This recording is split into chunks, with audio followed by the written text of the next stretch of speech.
Hello guys, Ghost here. So the summer patch has finally arrived. I spent a good chunk of the day playing it, and in this video I'll be going over all the integral changes and letting you guys in on everything you need to know. There's quite an extensive list to cover, so let's get started. First up, the jets. 313 is indeed back for the attack jet, as I've mentioned in past videos, and the mobility hits seem to have been fixed as well.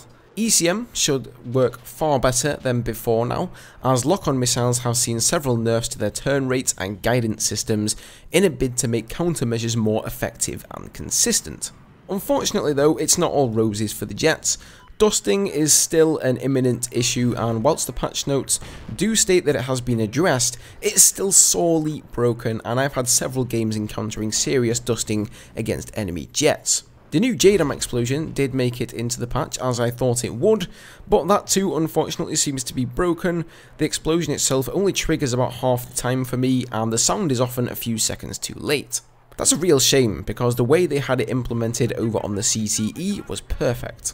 Moving on, the Graveyard Shift or Zavod Night Map is now available to play on several game modes, and after having played several rounds of it, I believe it to be a welcome and refreshing change to the map pool. Go and give it a try. There have also been a number of infantry fixes, one of which is the reload bug that has now been fixed and should no longer occur.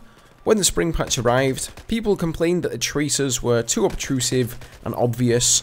DICE have addressed this issue by reducing the frequency of tracers from every first bullet to every third. The SRAW looks to have been buffed again with a slight increase to its top speed and range, and the TV missiles have seen a slew of changes from an increased blast radius to improved responsiveness and steering. So if you hated the TVs after the spring patch, it may be time to revisit them.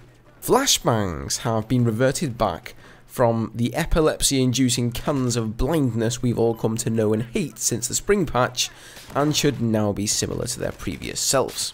As usual, DICE have also thrown in the latest netcode tweaks, the most important of which links your frame rate with the damage you do. So instead of that constantly being sent to the server at a tick rate of 30, if you're running, for example, 100 frames per second, it will be sent at that speed instead. Now this next one I can't confirm, but they've added an indicator on loading and deployment screens to inform you if the tick rate of the server is above 30 Hz. If you watch my CTE videos, you'll know that DICE have been experimenting with several 60 and even 120 Hz tick rate servers for quite some time. So it's entirely possible that some of these will make it over to the main game. I mean, why else would they implement this tick rate indicator if not?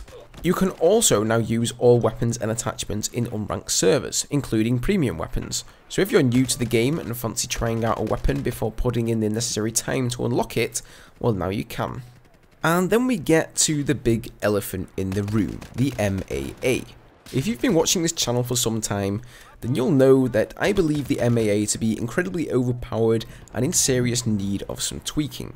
You can imagine then the excitement on my face as I scroll down the patch notes to the ominous section entitled Mobile Anti-Air, crossing my fingers that at least one of the MAA's myriad of gleaming issues had been resolved.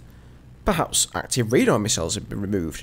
Perhaps the cannons could no longer shoot you from halfway across the map. Perhaps a life-sized pink dildo had been placed on top to discourage anybody from entering the damn thing. So then you can imagine the disappointment when I read the words 20mm has better range and is easier to use thanks to faster bullets, and 30mm has more consistent damage thanks to lower spread. So they've essentially gone ahead and buffed the very incarnation of the Battlefield devil itself. Don't get me wrong, I like the vast majority of changes that DICE have brought to the game this time around, and I think overall they've done a great job. But I just cannot understand where they're taking the MAA. Just yesterday on Langkang Dam, I encountered somebody on a 45 kill streak in the MAA who still hadn't even left his deployment. This vehicle is horribly broken in Battlefield 4 and needs to be fixed.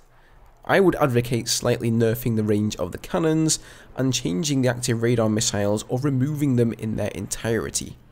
So that's your summer patch, guys. Quite a positive patch overall. Like I said, not every change was a good one in my opinion, but by far the vast majority of them made the Battlefield a better place.